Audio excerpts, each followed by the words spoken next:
حضرت بایزید بسطامی رحمۃ اللہ تعالیٰ علیہ کی بات لکھی ہے آپ نے. فرماتے ہیں کہ وہ ایک دن بسطام کے بازار سے گزر رہے تھے تو لوگ، رمضان کا مہینہ تھا تو لوگ اپنی دکانوں سے اٹھ کے آنے لگے، اپنا کاروبار چھوڑ کے ملنے لگے. تو حضرت بایزید فرماتے ہیں کہ میرے دل میں خیال آیا بادشاہ بھی آئے تو کوئی دکان نہیں چھوڑتا، کتنا میرا مقام ہے، کتنا میرا درجہ ہے کہ لوگ آ رہے ہیں. فرماتے ہیں شیطان نے میرے نفس کو بڑا کر دیا. میں نے رمضان کے مہینے میں ایک کھجور اٹھائی ریڑھی سے اور منہ میں رکھ لی، کھائی بھی نہیں، رکھ لی. لوگ کہنے لگے دفع کرو، یہ بھی کو بلی ہے، روزہ ہی نہیں رکھا ہوا. فرماتے ہیں لوگوں نے مجھے برا کہا، میں دنیا سے ٹوٹ گیا پر میرا اپنے رب سے رشتہ مضبوط ہو گیا. میں اس دن جا کے رویا اس کی بارگاہ میں. تو یہ جو ہے نا تعریف کا چکر، شیخ سعدی فرمایا کرتے تھے لکڑی کو گھن کھاتی ہے اور بڑے لوگوں کو تعریف کھا جاتی ہے. بڑے لوگ جو تھے نا پرانے بادشاہ، انہوں نے قصیدے پڑھنے کے لیے شاعر رکھے ہوئے تھے.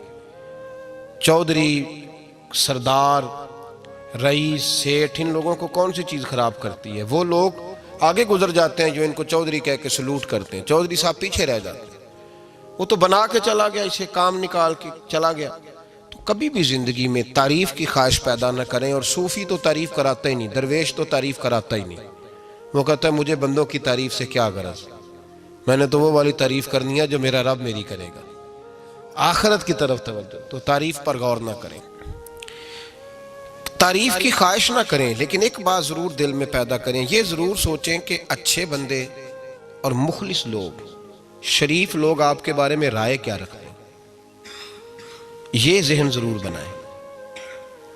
مخلص جو آپ سے مخلص ہیں، مخلص لوگ، اچھے لوگ، شریف لوگ آپ کے بارے میں کیا رائے رکھتے ہیں، اس رائے کا خیال رکھنا بھی دین کا حصہ ہے. حضرت عمر فاروق رضی اللہ تعالیٰ عنہ فرماتے میں کھڑا تھا، یہ بخاری شریف میں حدیث ہے. فرماتے میں کھڑا تھا نبی پاک صلی اللہ علیہ وسلم کی بارگاہ میں تو ایک جنازہ گزرا. جنازہ جو اٹھانے والے تھے نا، وہ کہہ رہے تھے کہ یہ بڑا ہی اچھا انسان تھا، اس نے غریبوں کی خدمت کی، دین کی نوکری کی، لوگوں سے پیار کیا، ماں باپ، بہن بھائی، رشتہ دار، ہر ایک کے لیے اس کا رویہ اچھا تھا. فرماتے ہیں نبی پاک صلی اللہ علیہ وسلم نے جنازہ اٹھانے والوں کی بات سن کے فرمایا واجبت، اس پر واجب ہو گئی. حضرت فاروق اعظم رضی اللہ تعالیٰ عنہ فرماتے ہیں تھوڑی دیر کے بعد ایک اور جنازہ گزرا تو جنازہ اٹھانے والے کہہ رہے تھے بڑا شریر آدمی تھا، زبان کا برا، دھوکے باز، فراڈیا، بے ایمان، مال کھانے والا لوگوں کا. لوگ یہ باتیں کر رہے تھے تو نبی پاک صلی اللہ علیہ وسلم نے فرمایا واجبت، اس پر بھی واجب ہو گئی. حضرت عمر کہتے ہیں جنازے گزر گئے دونوں. میں نے عرض کی یا رسول اللہ صلی اللہ علیہ وسلم، جس کو لوگ اچھے جملوں سے یاد کر رہے تھے اس پر بھی واجب ہو گئی، اور جس کو لوگ برے جملوں سے یاد کر رہے تھے اس پر بھی واجب ہو گئی. تو محبوب نے وہاں لفظ ارشاد، یہ بخاری کے لفظ ہے، فرمایا انتم شہداء اللہ فی الارض. فرمایا عمر تم لوگ زمین پر میرے اللہ کے گواہ ہو. تم لوگ، چونکہ اشارہ حضرت عمر کی طرف ہے تو اس سے مراد نیک لوگ، اس سے مراد پرہیزگار لوگ، اچھے لوگ. انتم شہداء اللہ فی الارض، تم لوگ زمین پر اللہ کے گواہ ہو. فرمایا جس کو جنازہ اٹھانے والے لوگوں نے کہا کہ یہ بندہ اچھا تھا تو میں نے کہا واجبت، اس پر جنت واجب ہو گئی. اور جس کو جنازہ اٹھانے والے لوگوں نے کہا شریر تھا، برا تھا، نالائق تھا، تکلیف دیتا تھا، چونکہ تم زمین پر اللہ کے گواہ ہو تو میں نے کہا واجبت، اس پر جہنم واجب ہو گئی. اپنے مخلصین کے بارے میں ضرور یہ خیال کریں کہ ان کی آپ کے بارے میں رائے کیا ہے. رائے، اچھے لوگوں کی رائے، ہمیشہ مخلصین کی رائے. ایک درویش نے ایک عجیب بات لکھی ہے، ہمارے یہاں کہا جاتا ہے نا زبان خلق کو نکارہ خدا سمجھو. اس سے مراد ہر آدمی کی رائے نہیں ہوتی. بہت سارے لوگ تو حسد میں آ کے بھی باتیں کرتے ہیں، ان کی رائے یہاں مقصود نہیں، مخلصین کی، خیر والے لوگوں کی. اچھے کچھ لوگ تو ایسے ہوتے ہیں جن کی کسی کے بارے میں بھی رائے ٹھیک نہیں ہوتی. وہ جب بھی بات کرتے ہیں یا حسد کی بنیاد پہ کرتے ہیں یا بغض اور کینے کی، ان کی بات نہیں. لیکن باقی جو خیر والے لوگ، مثبت جو طبقہ ہے، جو اچھی سوچ کا حامل، وہ ہمیں پتہ ہوتا ہے کون سا بندہ کس طرح کا. ایک درویش کہتے ہیں کہ ایک دفعہ طوفان آ گیا ہماری بستی میں، تیز طوفان. تو ایک آدمی بہت بڑے درخت کے نیچے کھڑا تھا, تو ایک شخص نے اس کو کہا بھائی طوفان بڑا سخت آنے والا ہے, پتہ نہیں کیا بنے گا, گھر چلا جا. اس نے کہا میرا اللہ مجھے بچا لے گا.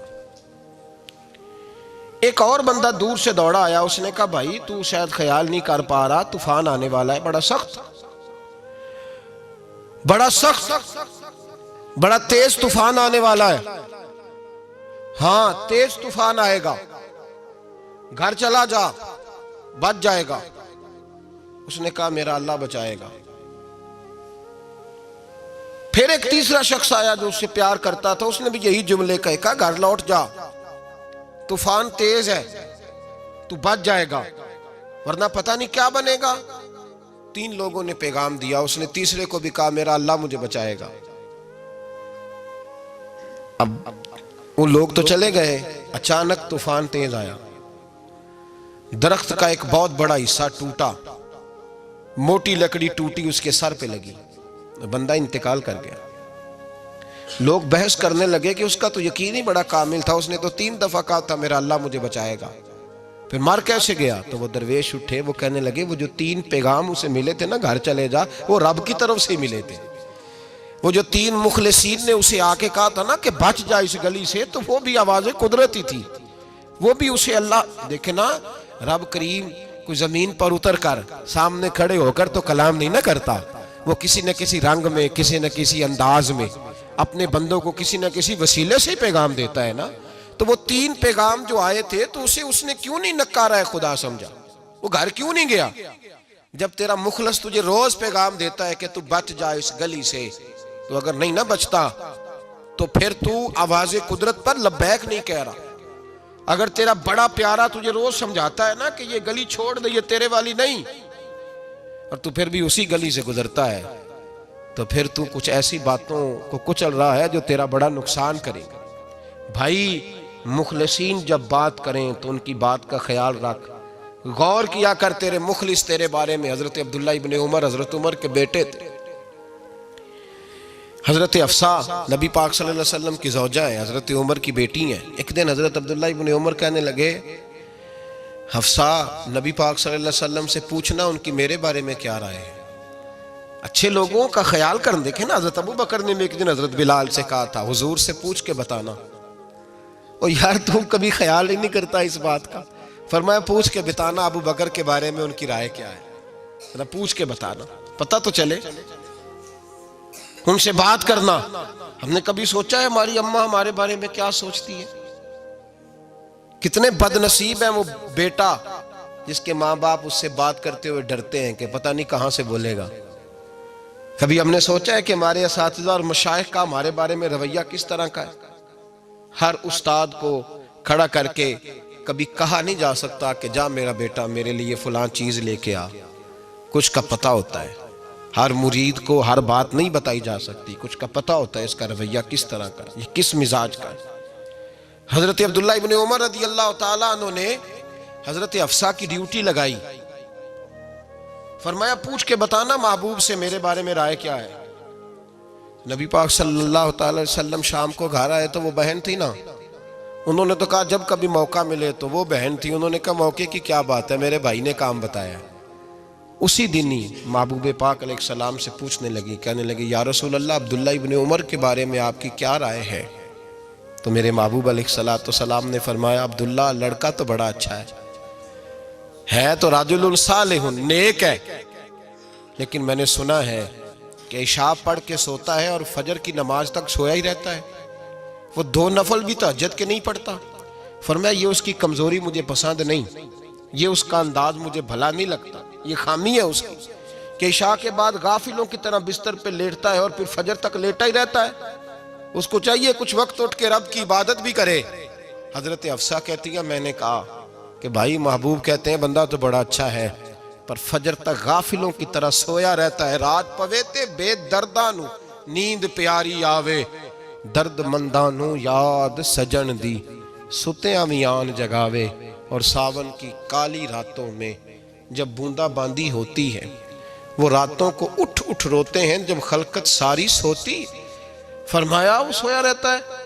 تو حضرت عبداللہ ابن عمر کہنے لگے بہن تو گواہ ہو جا, آج کے بعد تیرے بھائی کی تہجد کبھی قضا نہیں ہوگی، میں وقت پہ پڑھا کروں گا، اس لیے کہ مجھے تو سرخ رو ہونا ہے آقا کی نگاہوں میں۔ زمانے کیا ہے کیا ناصر، بھلا جانے برا جانے کہ موج ہے دنیا کیا کہتی ہے، مجھے تو حضور کی نظر میں اپنے آپ کو صحیح ثابت کرنا ہے۔ وہاں مجھے یاد رکھو، مخلصین کا کبھی جو آپ کے مخلص لوگ ہیں ان کے اعتماد کو کبھی ٹھیس نہیں پہنچنی چاہیے۔ کچھ دروازے ایسے ہوتے ہیں جن کے بغیر گزارا نہیں ہوتا۔ رب تبارک و تعالیٰ فرماتے ہیں ان الذین آمنوا وعملوا الصالحات سیجعل لهم الرحمن ودا، فرمایا تو ایمان لانے کے بعد عمل اچھے کرنا، میں لوگوں کے دلوں میں تیری محبت پیدا کر دوں گا۔ تجھے تعریف کرانے کے لیے بھاگنے کی ضرورت نہیں پڑے گی، میں خود لوگوں کے دلوں میں تیرا پیار ڈال دوں گا، لوگ خود تجھ سے پیار کریں گے، لوگ خود تیری طرف کھنچے چلے آئیں گے، خود بخود لوگوں کو موڑ دوں گا۔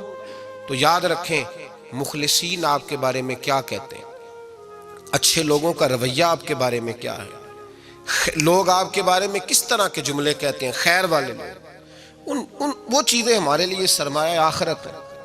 حضرت عبداللہ ابن سلام رضی اللہ تعالیٰ عنہ کے ایک بیٹے کی ملاقات حضرت عمر کے بیٹے سے ہو گئی۔ تو حضرت عبداللہ ابن سلام رضی اللہ تعالیٰ عنہ کے صاحبزادے کہنے لگے، عبداللہ بن عبداللہ، وہ کہنے لگے حضرت عمر کے بیٹے سے کہ تو جہنم کے تالے کا بیٹا ہے، تو کفل جہنم کا بیٹا ہے۔ تو حضرت سیدنا عبداللہ ابن عمر جو تھے وہ ناراض ہو گئے کہ میرے باپ کو جہنم کا تالا کہا۔ گھر جا کر حضرت عمر کو شکایت کی کہ عبداللہ بن سلام کا بیٹا کہتا ہے تو جہنم کے تالے کا بیٹا ہے۔ تو حضرت عمر کہنے لگے اس کو کیا لکھ کے دے اور اپنے باپ سے سائن کرا کے دے۔ کہا ابا جی اس نے اتنی سخت بات کی اور آپ خوش ہو رہے ہیں، فرمایا اسے کہو لکھ کے دے۔ کہا جناب عجیب بات ہے، فرمایا جاؤ اور اس کے باپ سے مل کے آنا، اسے کہنا لکھ کے دے۔ حضرت عبداللہ بن سلام رضی اللہ تعالیٰ عنہ کی خدمت میں حاضر ہوئے، کہا جناب کفل جہنم والی بات کیا ہے، آپ لکھ دیں گے؟ فرمایا میں لکھ دوں گا۔ کہا جناب مجھے بھی حکمت سمجھائیں، جہنم کا تالا اس کی کیا مراد ہے؟ تو حضرت عبداللہ ابن سلام فرمانے لگے اس سے مراد یہ ہے کہ جب تک عمر دنیا میں رہے گا جہنم کو تالا لگا رہے گا، عمر کسی کو غلط کام کرنے نہیں دے گا کہ وہ دوزخ میں جائے۔ صحابہ کے بارے میں جب کوئی جملہ کہا کرتا تھا وہ کہتے تھے کہ اسے لکھو، اہل خیر کی رائے، اچھے لوگوں کی ہمارے بارے میں رائے کیا ہے ہمیں پتہ ہونا چاہیے۔ اچھے لوگ ہمیں پتہ ہوتا ہے شہر کے لوگ ہمارے بارے میں کیا کہتے ہیں، ہمیں پتہ ہوتا ہے کہ غریب لوگوں کی ہمارے بارے میں رائے کیا، ہمیں پتہ ہوتا ہے کہ دکھی بہن ہمیں کس طرح دیکھتی ہے، ہمیں پتہ ہوتا ہے کہ کمزور رشتہ دار ہمارے لیے کس طرح کا رویہ رکھتے ہیں، ہمیں پتہ ہوتا ہے کہ ہمارے دوست احباب ہمیں کس طرح کا جانتے ہیں۔ اپنے رویوں میں تبدیلی لائیں، دیکھیں کہ اچھے لوگوں کی آپ کے بارے میں رائے کیا ہے، اس رائے کو سنبھال کے رکھیں۔ صحابہ کرام علیہم رضوان بڑے خیر والے جملے ایک دوسرے کے بارے میں کہا کرتے تھے۔ حضرت علی فرمایا کرتے تھے کہ عمر دنیا میں اس طرح ہے جس طرح خدا کی رحمت کا بادل برس رہا ہے، اور جناب عمر فرمایا کرتے تھے اگر علی ہمارے درمیان نہ ہو تو ہم تو ہلاک ہی ہو جائیں، علی ہے تو ہم بچے ہوئے ہیں۔ ایک دوسرے کے بارے میں خیر کا جملہ ان کی زبانوں پہ رہتا تھا، اور وہ اس رائے کا لحاظ کرتے تھے، وہ اس رائے کا پاس کرتے۔ ہم لوگ بھول گئے ہیں، ہم کبھی سوچتے ہی نہیں کہ فلاں میرے بارے میں خیر کا جملہ کہتا ہے کہ نہیں، عام دنیا داروں کی بات نہیں۔ تو بھائی یہ دیکھیں کہ اچھے لوگ آپ کے بارے میں کیا کہتے ہیں، اس گواہی کو سنبھال کے رکھیں، وہ گواہی صبح قیامت کام آئے گی۔ خیر کے جملے صبح قیامت، یہ زمین پر جو لوگ ہمارے بارے میں جملے کہیں گے یہ کرامن کاتبین لکھ کے لے کر کے جائیں گے۔ ایک جنازہ گزر رہا تھا تو نبی پاک صلی اللہ تعالی وسلم نے فرمایا مسترج او مسترج منہ، فرمایا یا یہ نجات پا گیا ہے یا لوگ اس سے نجات پا گئے، یا یہ نجات پا گیا یا لوگ نجات پا گئے۔ حضرت انس بن مالک کہتے ہیں مجھے وجد ہو گیا، میں نے کہا حضور کیا مطلب؟ تو میرے محبوب پاک علیہ الصلوۃ والسلام نے فرمایا اگر تو یہ انسان اچھا تھا تو پھر آج نجات پا گیا ہے، اپنے خدا کی رحمت میں پہنچ گیا، اور اگر یہ برا تھا تو پھر دنیا اس سے نجات پا گئی۔ لوگوں کی جان چھوٹ گئی، لوگوں کی جان چھوٹ گئی، جان چھوٹ گئی۔ لوگ جنازوں پہ بھی کہتے ہیں اس نے بڑے قبضے کیے، اس نے بڑے ظلم کیے، اس نے بڑا کچھ کیا۔ جنازوں پہ بھی لوگ باز نہیں آتے۔ اچھے لوگوں کی رائے کیا ہے یہ ہمیں یاد، کوئی کسی کونے سے نکل آتا ہے، کوئی کسی کونے سے نکل آتا ہے جنازے. یار یہ میرا بھی خیال رکھتا تھا. کوئی کسی کونے سے نکل کے کہتا ہے میری غریبی پر BC کا پردہ تھا. کوئی کسی کونے سے نکل کے کہتا ہے او بھائی میری پریشانیوں پہ BC کا پردہ تھا. کوئی کسی کونے سے. اس لیے رب کریم کے بندے جب دنیا سے جاتے ہیں تو عجیب ہی حالات ہو جاتے ہیں. ان پہ زمین بھی روتی ہے، آسمان بھی روتا ہے. اکھاں جدو میٹیاں زمانہ مینوں روے گا، اپنا تے اپنا بیگانہ مینوں روے گا. جدو نہ میں دسیا میں خاراں نوں میں خانے وچ جام ٹوٹ جان کے میں خانہ مینوں روے گا. کئی لک لک روڑ کے، کئی بک بک روڑ کے گلیاں دا یانا تے سیانا مینوں روے گا. اور میرے مرنے پہ ہر سو شور مچ جائے گا، دیکھو گے کہنے الوداع سرکار خود تشریف لائیں گے. تو یاد رکھیں اہل خیر کی ہمارے بارے میں رائے کیا ہے، اس کی ہمیں خبر ہونی چاہیے. اچھے لوگ ہمارے بارے میں کیا کہتے ہیں، یہ چیز ہمارے لیے سرمایہ ہونی چاہیے. ہم ان چیزوں کو یاد رکھنا چاہیے. ایک تو کبھی تعریف کی خواہش نہ پیدا کریں. ہاں اگر کبھی جانچنا ہو تو یہ ضرور دیکھیں کہ اللہ کے بندے، نیک لوگ، اہل خیر ہمارے بارے میں کیا کہتے ہیں. ان رویوں کا ضرور پاس کریں.